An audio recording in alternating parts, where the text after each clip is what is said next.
Bismillahirrahmanirrahim. Assalamualaikum warahmatullahi wabarakatuh. Saya Zulfa Fajuriana, izin mengumpulkan tugas mata kuliah manajemen bimbingan manasik haji dan umroh. Kain ihram.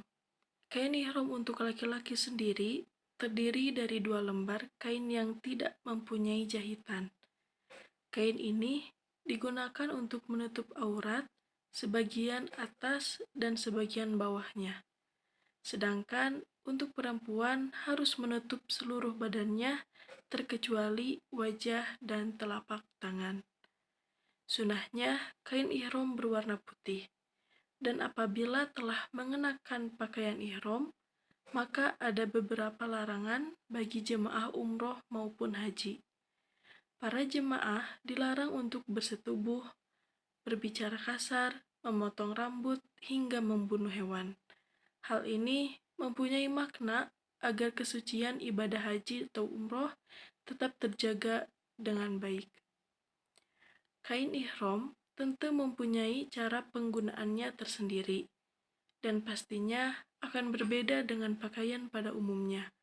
Untuk itu, agar Anda tidak salah dalam memakainya, berikut cara memakai kain ihram dengan benar. Pertama, cara memakai kain ihram untuk laki-laki. Sudah disebutkan bahwa sebelumnya pakaian ihram untuk laki-laki terdiri dari 2 lembar kain. Satu kain menutupi bagian pinggang hingga kaki, sedangkan satunya untuk diselempangkan dari bahu hingga bawah ketiak. Untuk lebih jelasnya, berikut cara memakai dengan benar. Pertama, ada bagian bawah. Pertama-tama, ambil salah satu kain untuk menutupi bagian bawah. Gunakan kain untuk menutupi bagian atas pusar hingga di bawah lutut. Lipatlah seperti Anda menggunakan sarung. Cukup mudah bukan? Pasti dan perhatikan baik-baik apakah kain sudah terlipat sempurna. Jangan sampai ketika duduk atau jongkok aurat kita terlihat. Pastikan Anda nyaman memakainya. Jangan terlalu sempit ikatan terlalu kencang sehingga menyulitkan ketika berjalan.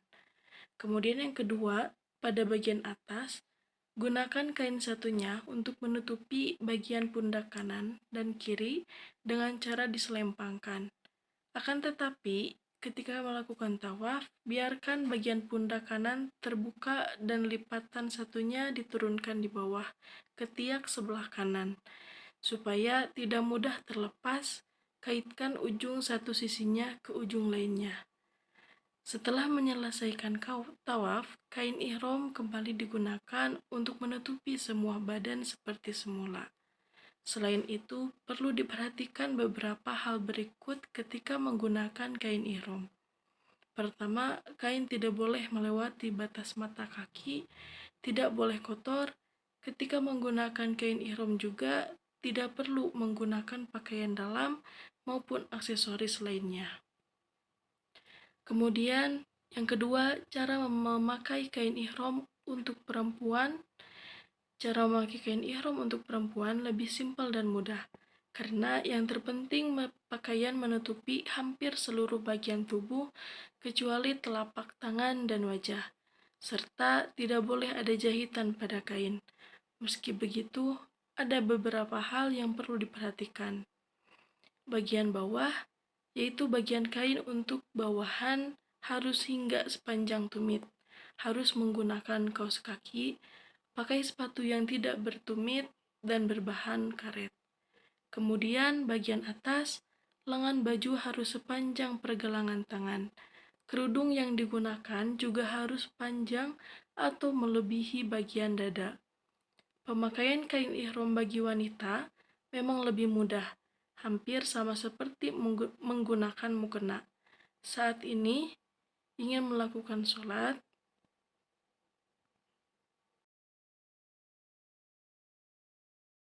Bismillahirrahmanirrahim. Labbaik Allahumma umrata, nawaitu umrata wa ahramtu bihallahi ta'ala. Bismillahirrahmanirrahim. Labbaik Allahumma hajjan, nawaitu hajjan wa ahramtu bihillahi ta'ala. Bismillahirrahmanirrahim. Allahumma antas salam wa minkas salam. Fahayyina rabbana bissalam. Wadkhilna jannata darussalam. Tabarakta wa ta'alaita ya dzal jalali wal ikram. Allahumma aftah li abwaba rahmatik wa maghfiratik wa adkhilni fiha. Bismillahi walhamdulillah wassalatu wassalamu ala rasulillah. Bismillahirrahmanirrahim. Rabbi adkhilni mudkhala sidqi wa akhrijni mukhraja sidqi waj'alni min ladunka sultanan nasira. Wa qul ja'al haqqu wa zahaqal batilu innal batila kana zahuqa. Bismillahirrahmanirrahim. Abada bima badallahi bihi wa rasulihi. Inna safa wal marwata min sa'airillah. Faman hajjal baita aw i'tamara fala junaha alaihi ayyatawafa bihima. Wa man tatawwa'a khairan fa innallaha syakirun alim.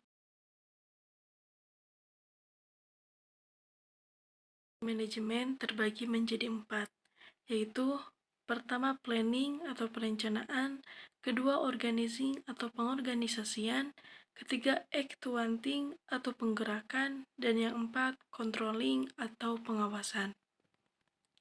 Adapun fungsi manajemen pada sebuah KBIH yaitu pertama, fungsi perencanaan. Jika suatu kegiatan direncanakan dengan hati-hati sejak awal, maka akan menghasilkan hasil yang positif bagi organisasi. Karena dengan perencanaan yang potensial agar sesuai dengan kondisi yang dialami saat itu, maka fungsi perencanaan harus digunakan. Perencanaan yang dibuat dalam pelaksanaan bimbingan manasik ibadah haji antara lain, pertama, materi apa saja yang disampaikan kepada jemaah. Yang kedua, siapa yang akan memberikan materi. Yang ketiga, kapan materi akan disampaikan. Yang keempat, bagaimana sistem bimbingnya. Yang kelima, apa yang harus dilakukan pembimbing. Dan yang terakhir, masih banyak lagi. Yang kedua, fungsi pengorganisasian. Sebuah organisasi dikembangkan untuk mengatur dan membagi pekerjaan sesuai dengan kapasitas masing-masing untuk mencapai tujuannya. Oleh karena itu, KBIHU membuat struktur organisasi untuk melaksanakan semua tindakan yang direncanakan dalam rangka mewujudkan tujuan KBIH. Pengorganisasian itu memudahkan di dalam menyusun rencana program, menetapkan tenaga-tenaga pelaksanaan yang tepat sesuai dengan jabatan masing-masing, sehingga akan lebih mudah untuk kerjasama dalam mencapai tujuan yang telah ditentukan. Karena pengorganisasian mempunyai peran yang penting bagi proses bimbingan sehingga mudah dalam penyelenggaraan. Yang ketiga, fungsi penggerakan. Strategi tidak akan berhasil jika tidak diterapkan. Akibatnya, jika sebuah organisasi ingin mencapai hasil yang maksimal, ia harus mengadopsi rencana yang ditetapkan untuk memastikan bahwa tujuan terpenuhi. Seluruh program pada sebuah KBIHU bahu-membahu mewujudkan program-program yang telah ditetapkan dan berusaha maksimal mungkin untuk mewujudkan program-program yang telah ditetapkan. Yang dituntut di sini itu adalah seorang pemimpin yang dapat bekerja sama dengan anggota atau staf-staf yang ada, sehingga motivasi semangat untuk bergerak dalam rangka mencapai tujuan dari KBIHU ini. Yang terakhir yaitu fungsi pengawasan. KBIHU membagi pengawasan menjadi 4 tahap. Yang pertama, pasca rekrutmen. Setelah rekrutmen, manajemen mengevaluasi kelebihan dan kekurangan dari proses tersebut sehingga dapat dijadikan model rekrutmen di masa mendatang, sehingga terjadi peningkatan jumlah jemaah yang mengikuti pembinaan pada KBIHU. Pendekatan musyawarah dan debat kolektif digunakan sebagai mekanisme evaluasi. Kedua, selama masa supervisi atau evaluasi, pasca bimbingan meliputi bimbingan di rumah, yaitu pembekalan, bimbingan di tanah suci, yaitu pelaksanaan, dan bimbingan di tanah air, yaitu pasca haji. Adapun hal-hal yang dievaluasi antara lain, apakah jemaah bimbingan KBIHU sudah memahami dan menguasai materi bimbingan, sejauh mana jemaah mampu mengaplikasikannya, dan sejauh mana tingkat kepuasan jemaah terhadap pelayanan yang diberikan oleh pengurus KBIH. Selama proses ibadah haji berlangsung, pembina dan pendamping setiap saat selalu melakukan koordinasi dan evaluasi, baik berupa koordinasi dan evaluasi internal pembina dan pendamping, juga mengadakan koordinasi dan evaluasi dengan jemaah bimbing. Selanjutnya ada unsur-unsur manajemen. Yang pertama ada man, yakni tenaga kerja manusia, sumber daya manusia yang ada pada sebuah lembaga. Sumber daya manusia yang ada akan berpengaruh pada lancar atau tidaknya manajemen lembaga dalam melaksanakan tujuan yang dilaksanakan. Yang kedua ada money, yakni pembiayaan yang diperlukan untuk mencapai tujuan. Dana tersebut dapat diperoleh dari pemerintah setempat atau dari donatur yang secara sukarela memberikan sumbangan demi kemajuan sebuah proses dakwah. Di samping itu, dana juga dapat diperoleh dari lembaga usaha yang dikembangkan. Yang ketiga, metode, yakni cara untuk sistem untuk mencapai tujuan. Dalam penentuan metode ini harus direncanakan secara matang sehingga tidak terjadi kevakuman di tengah jalan. Yang keempat, materials, yakni bahan-bahan yang diperlukan dalam mencapai tujuan atau misi lembaga. Bahan ini harus mendukung proses pencapaian tujuan yang direncanakan oleh sebuah lembaga. Yang kelima ada mekanis, yakni alat-alat yang diperlukan. Dalam hal ini, alat-alat yang digunakan bertujuan untuk memaksimalkan bahan-bahan yang tersedia. Yang keenam ada market, yakni tempat untuk menawarkan hasil produksi. Dalam hal ini, misi lembaga dapat diterima oleh masyarakat yang pada gilirannya mereka dapat menerima manasik haji yang adalah proses pembekalan, arahan, petunjuk, dan pedoman untuk menuntun para calon jemaah haji dalam melaksanakan rukun, wajib, dan tata cara ibadah haji lainnya dengan baik dan benar. Bimbingan manasik pada KUA biasanya dilaksanakan kurang lebih selama 15 kali pertemuan, dan untuk bimbingan manasik di KBIHU biasanya dilaksanakan kurang lebih selama 14 kali pertemuan. Kemudian adapun materi-materi yang disampaikan oleh pihak KBIHU antara lain. Kemudian selanjutnya di dalam bimbingan manasik yang diselenggarakan oleh KBIHU terdapat 14 kali pertemuan dengan materi sebagai berikut. Pada pertemuan pertama, materi mengenai pembukaan, ta'aruf, dan peran negara dalam perhajian dan ta'limatul hajj. Adapun rincian materi yang akan disampaikan oleh pembimbing kepada para calon jemaah haji, yang pertama yaitu perkenalan KBIHU dan Dewan Pembimbing, jadwal dan program selama bimbingan manasik, hal-hal yang diperlukan selama bimbingan, terutama fasilitas dan biaya. Kemudian ada hal-hal yang perlu disiapkan di tanah air sampai pelaksanaan ibadah haji. Dasar pelaksanaan dan kebijakan pemerintah tentang penyelenggaraan haji, hak dan kewajiban jemaah haji, perangkat, struktur panitia penyelenggaraan haji, kesehatan haji, dan himbauan dari Kerajaan Saudi Arabia untuk jemaah haji. Kemudian pertemuan kedua, materi mengenai tauhid, definisi haji atau umroh, dan manasik haji atau umroh. Adapun rincian materi yang disampaikan yaitu mengenai haji menurut Al-Quran dan hadis, sejarah pelaksanaan haji, hikmah haji dan umroh, definisi haji dan umroh, syarat haji, rukun haji, wajib haji, jenis haji, yaitu terbagi menjadi 3. Yang pertama ada haji ifrad, kedua ada haji qiron, dan yang ketiga ada haji tamatu. Kemudian ada rangkaian haji atau umroh, Arafah dan Mina, mikot, ihram, tawaf, sa'i, dan tahalul.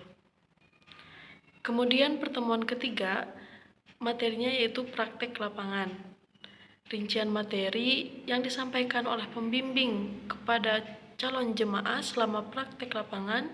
Yang pertama ada perkenalan lokasi haji, yang kedua ada mataf, masa'ah, dan monumen-monumen ketika haji, praktek mikot, niat dan ihram haji, praktek tawaf, sa'i, dan tahalul. Kemudian pertemuan keempat, materi mengenai manasik haji. Adapun rincian materi yang akan disampaikan yaitu mengenai pengertian dan rangkaian armina, pengertian dan macam saat kegiatan wukuf di Arafah, pengertian dan macam kegiatan saat mabit di Musdalifah, Mina, lempar jumroh, dan pengertian nafar awal dan nafar sani. Kemudian pertemuan kelima mengenai praktek lapangan kembali.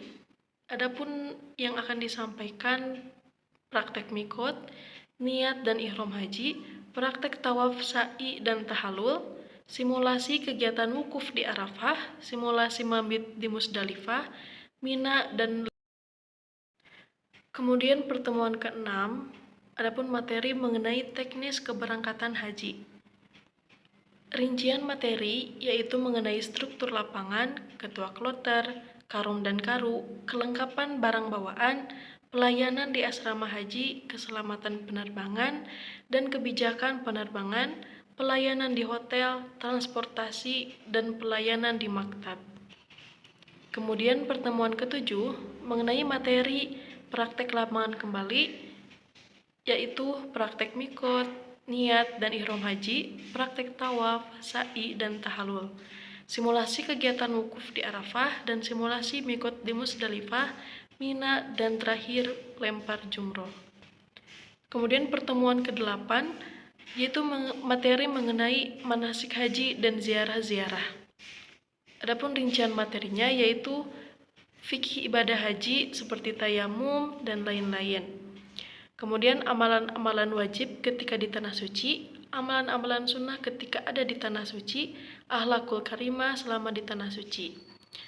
Kemudian ziarah-ziarah seputar Masjid Nabawi dan kota Madinah, ziarah-ziarah seputar Masjidil Haram dan kota Makkah, yang terakhir ziarah kota Jeddah. Kemudian pertemuan ke-9, materi mengenai praktek lapangan, yaitu praktek mikot, niat dan ihram haji, praktek tawaf, sa'i, dan tahalul, simulasi kegiatan wukuf di Arafah, dan simulasi mikot di Musdalifah, Mina, dan lempar jumroh. Kemudian pertemuan ke-10, materi mengenai kesehatan haji. Rincian materinya yaitu ketentuan kesehatan haji, kemudian macam penyakit yang dilarang berhaji, dan penyakit selama di tanah suci, kesehatan jasmani, dan kewanitaan, pertolongan pertama dalam kecelakaan atau P3K dan obat pribadi, jenis medical check-up sebelum berhaji atau ketika di tanah air. Kemudian pertemuan ke-11 mengenai manasik Ramadan. Adapun rincian yang akan disampaikan yaitu tadarus dan istighosahan Ramadan, definisi haji mabrur, informasi pelunasan. Kemudian pertemuan ke-12 materi mengenai manasik Ramadan kembali, yaitu materi mengenai tadarus dan istighosahan Ramadan, review kegiatan Armina, simulasi kegiatan wukuf di Arafah, simulasi mabit di Musdalifah, Mina, dan lempar jumroh. Kemudian pertemuan ke-13, materi mengenai medical check-up. Rincian materinya yaitu pemeriksaan kesehatan, informasi kesehatan, dan informasi kloter haji. Dan pertemuan terakhir yaitu pertemuan ke-14, materi mengenai halal bihalal atau penutupan manasik haji. Adapun rincian materinya yaitu ujian materi rangkaian ibadah haji, ujian praktek ibadah haji, ujian amalan-amalan dan cita-cita paksa haji, dan informasi keberangkatan haji.